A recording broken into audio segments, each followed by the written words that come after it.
I'm John Strohmeyer, and this is the 5-Star Counsel Podcast. The market for legal services is shifting, and lawyers who don't adapt will be left behind.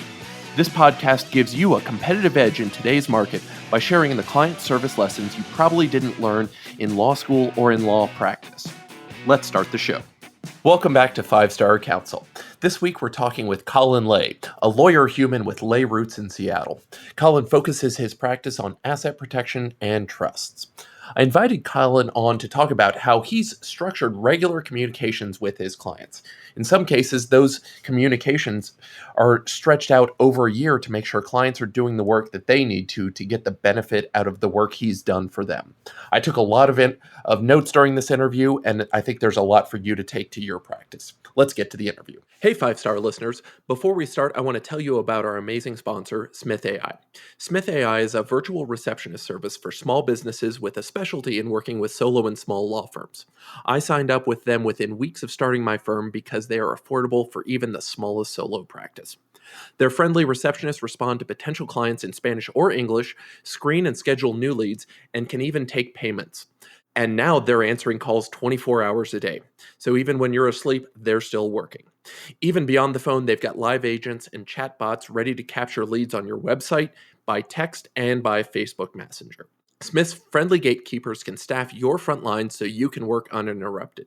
You can finally have the peace of mind that while you're working, you're not missing out on future work. Plans start at just $70 a month for calls and $100 a month for chats. Smith AI is offering a free trial, and our podcast listeners get an extra $100 discount code with promo code 5-STAR. That's FIVESTAR. Sign up and learn more at www.smith.ai. Don't let another day go by. Try Smith AI. Hey, Colin, thanks for joining us today. Hey, John. Thanks for having me. Thanks for being one of our early guests. I'm having you and eventually your lovely wife, Shreya, separately. Together, Yes. but separate. She sent me out first to be the guinea pig. Oh, sure. Yeah. Sacrificial offering. Yeah. But I had you in first.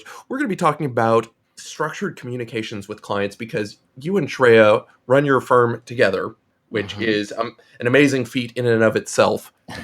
But what y'all have done in terms of automating things and structuring how you take care of your clients is something that I really wanted to dig into, and really just going to hand the floor to you initially to start talking about what you've done and how it works for y'all. Yeah, I mean, for me, I had this experience buying a wallet, and it's been one of my favorite experiences in my life, in my purchasing life anyway. So I bought this wallet, and I got all of these messages from the company while I was waiting for it. It was kind of like this in between while I was waiting for the item to arrive. And they had all these cool messages, that was like, hey, Colin, we're so excited you bought product name, and it's on its way to your city, it's Seattle, filling all that in. And even though I know that wasn't somebody sitting and typing that message, I appreciated the communication. And it was like a lasting memory, positive memory for me.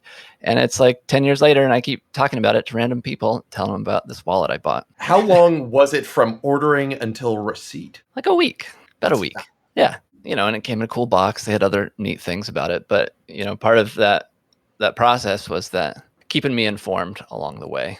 And I guess I've applied that as best I can in our practice, when we have people, especially with like the trust clients, people setting up a trust, there's this period where they've signed the trust exists. And originally, I was like getting things together back at the office, like, putting a binder together in paper. And I was just kind of telling them, I was like, wait, it'll come in the mail. The instructions will come. You'll get more information. And there was like this, 2-week period where they were just sitting, waiting, wondering, what on earth was going on. And so finally I sat down to set up this process where as soon as they've signed it, there's a signing date. I have enough of this like general information about their trust and, important information they'll need. And it starts a process of communication over, the next year, because we have an ongoing service as well, like annually. And so I've kind of sat down with all the common questions I would get after they first signed up and, over the next few months, and have streamed those together into this automated sequence of communication. So hopefully people have those answers that they were wondering about. So they feel there's support, there's value. We're maintaining the trust that they hopefully we built enough for them to hire us, and it provides that value going forward. And it's not just the one time we check in to send an invoice, ask for money, something like that. Right. So what it sounds like is for revocable living trusts, this is the service after signing. You're not just sending people off and saying, good luck, go fund this. This is how you get it done. Right. Yeah. It's like, hey, first one is like, this is your trust. This is the signing date.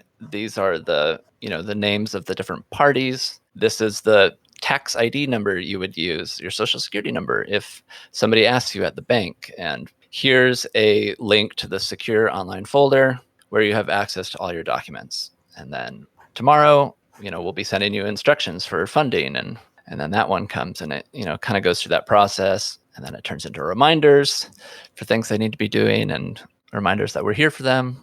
We're here to help. Give us a call. Yeah. Yeah. So knowing what I know about trust funding, which is quite a bit, are you breaking this down? So once you've got it, like, here's the basic information that you need, starting off with, that's email one. Are you, how are you structuring that email? Is it just automatically pulled from Clio or some other, whatever your client management software is? We use ActiveCampaign. So basically we plug in, there's probably 10 fields with different, trust name, trust signing date. So we plugged that in. I mean, I could probably link them all together with Clio and all the other softwares, but at this point I'm just plugging them into ActiveCampaign, and just the number of fields that you need that provides that, certain level of information. Right. So then you've got, the basic information, and then the sequence beyond that.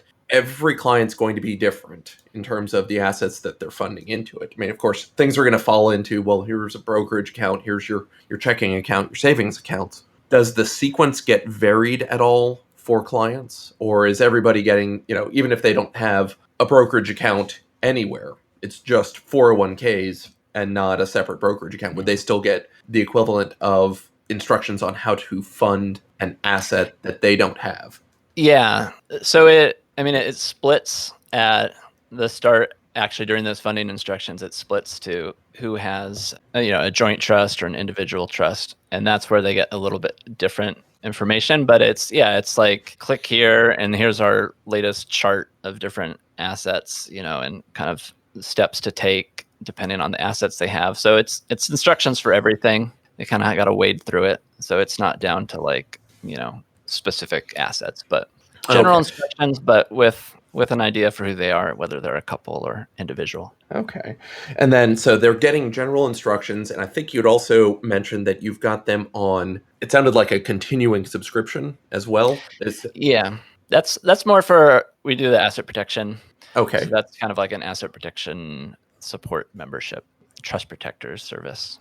So, and then if somebody didn't sign up for that level of, the continuing subscription sounds like that's its own separate thing. And we'll get to that in a minute, because clients will want and do want to have that continuing subscription. But assume they just came in, signed the trust, and said, we don't need the further subscription. How long did they get support from y'all? What does that look like? I mean, we always do like no charge for calls. Be like, hey, do I need, the most common ones are, hey, do I need to change this? Do I need to do this? What was I supposed to do to put a house in the trust? We always answer those questions without charging them. If they're going to do new planning, new documents, something like that, then we would have an additional charge for that. So people who aren't on a subscription, typically they have that that sequence going through that first year, going through funding instructions and other things to think about, talking about digital planning, password management, other things that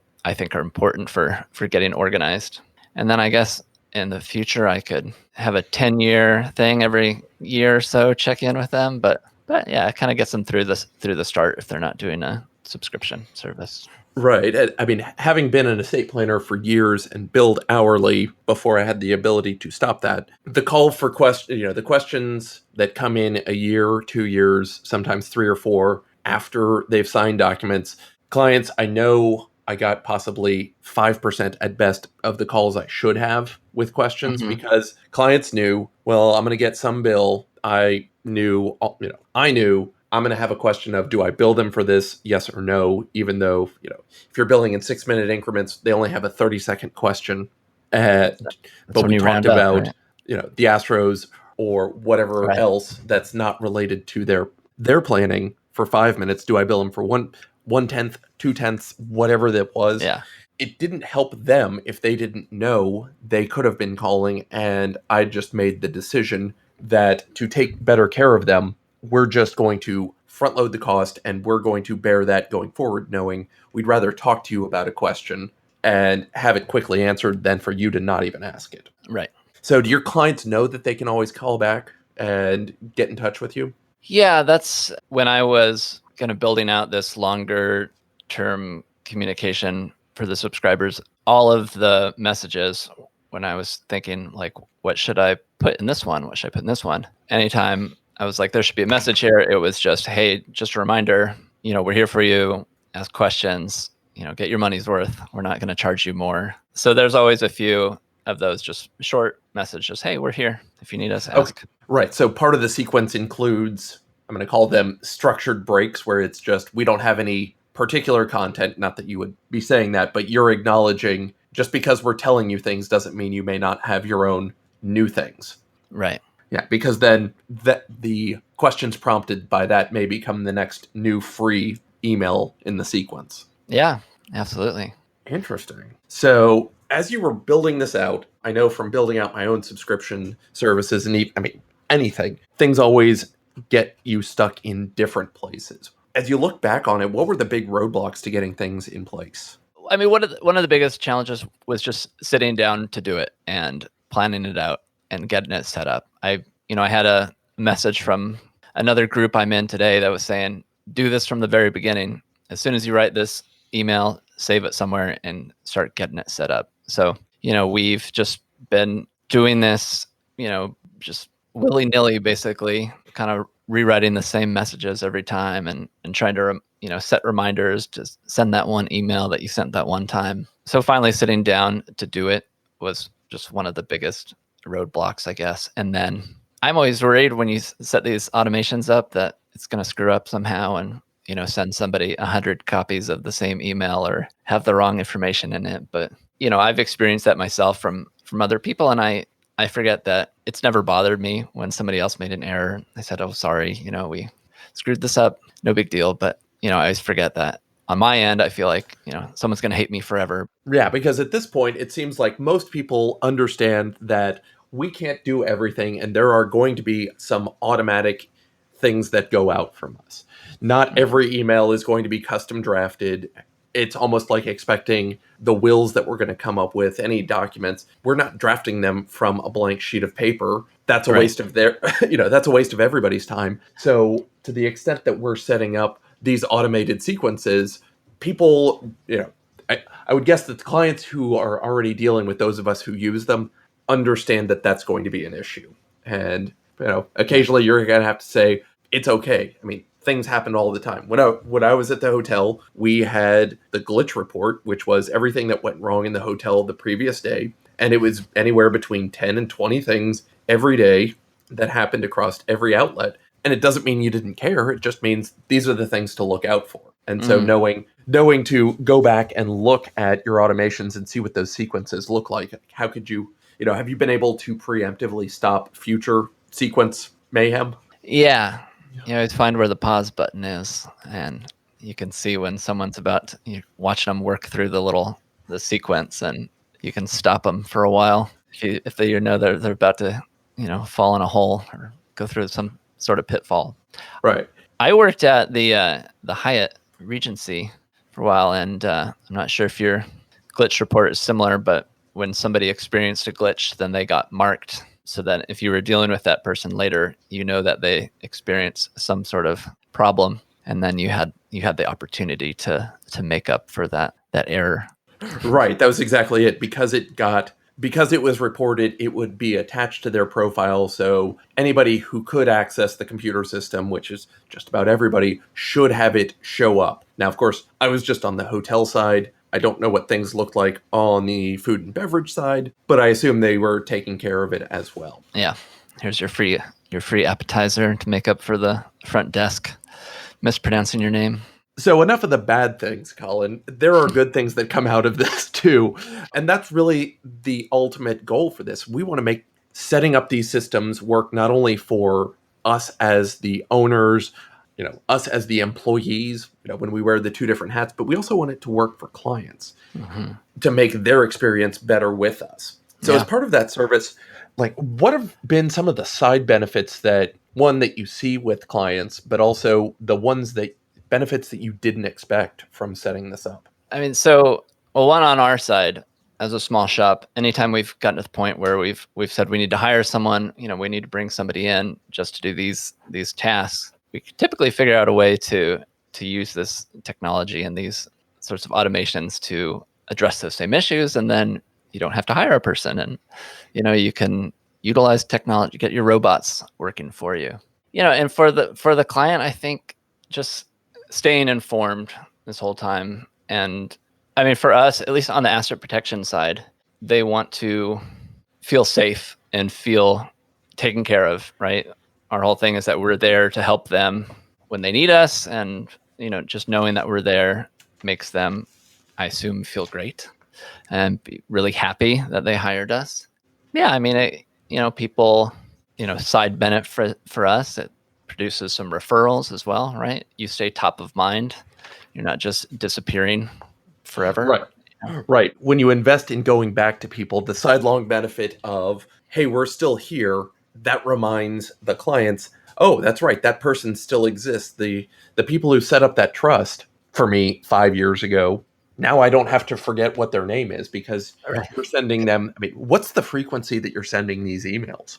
So there was one day, 3 days, 1 week, 2 weeks, 4 weeks, 3 months, 6 months, 8 months, 10 months, 1 year. Okay.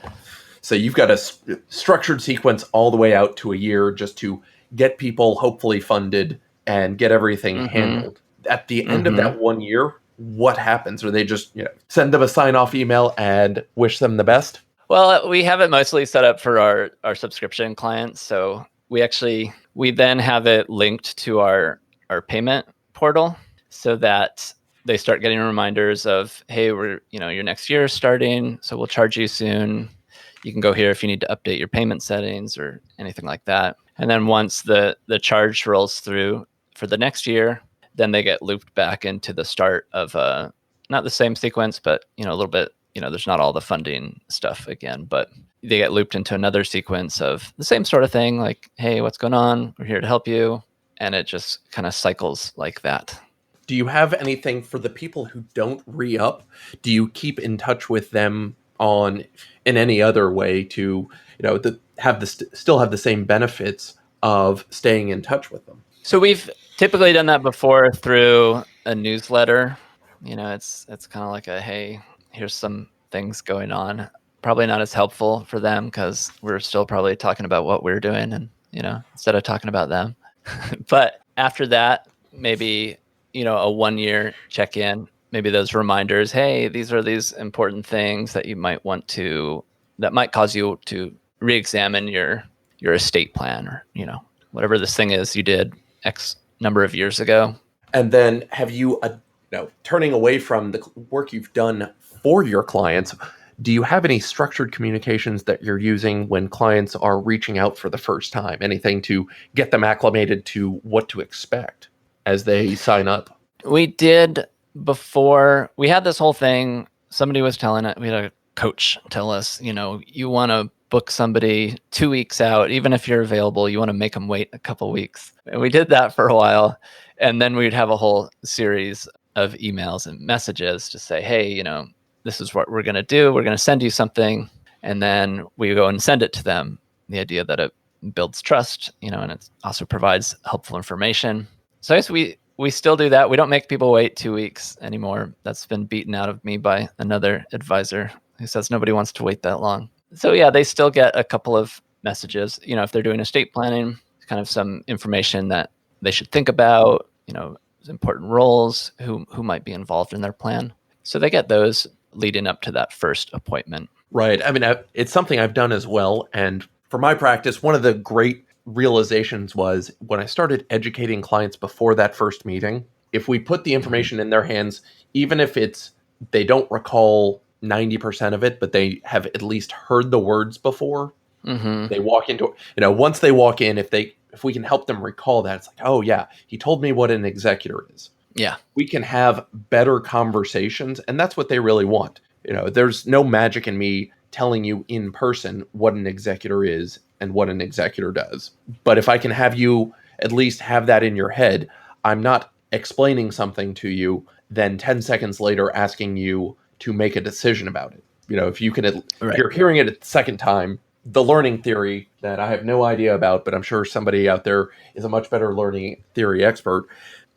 Once it's easier to assimilate and process it if I'm not, telling you something and then immediately asking you to act on that information. It's already in there. The seed's already been planted. Right. And what I found was my initial consultation meetings were going from the 2.5 hour dog and pony show where we tell them everything and hope that they come back into, in some cases, I've gotten them down to an hour, but in a lot of cases, it's an hour and a half or 2 hours, and they're far more productive, which benefits everybody. The value isn't in the time spent, it's in the information delivered and everything that the decisions that they're making as part of their plan. It becomes more of a working meeting than just a training session.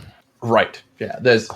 Having given those lectures for the 2.5 hours multiple times, I realized I could just hear in my voice I was going through the motions. And I'm sure, the more astute clients were probably picking up on, great, he's going to launch into this. He's done this multiple times. I knew, all right, well, I'm going to have to explain this. It doesn't help anybody for me to give the same lecture again and again, even if it's a 5-sentence lecture that takes 4 minutes. Clients should get that lecture, but I don't necessarily have to be the one who gives it to them in person. So, I agree. Yeah. Well, good. I'm glad we agree. Colin, as we start to wrap up, are there any other points you want to make, like benefits you've gotten out of structuring these communications for clients, things like that? I mean, for me, it lets me focus on the parts of the work that I love the most.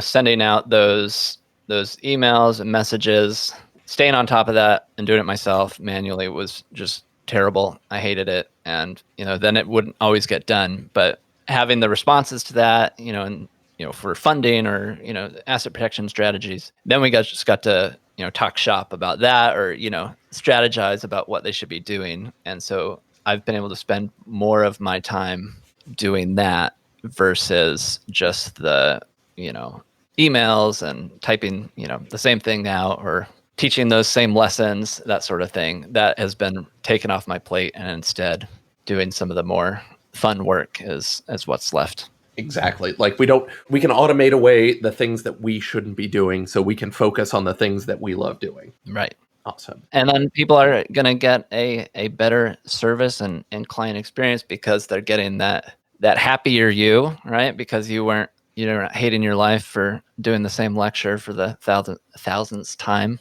You're getting to do the fun stuff. Exactly. Colin, I think that's a great place to land the plane. Where can people find you if they want to learn more? They can go to layroots.com, look around on our website, see all the stuff we've recorded, helpful info, hopefully. Super. Or Instagram, Lawyer Human. Come check me out, see my pictures. See your pictures. All right. Thanks so much for being with us, Colin. Thanks, John. Thanks so much for listening. You can find more info on us and get your free white paper on client service at 5starcounsel.com. You can get in touch with me at john@5starcounsel.com. If you enjoyed the podcast, please subscribe wherever fine podcasts are found and leave us a review wherever you can.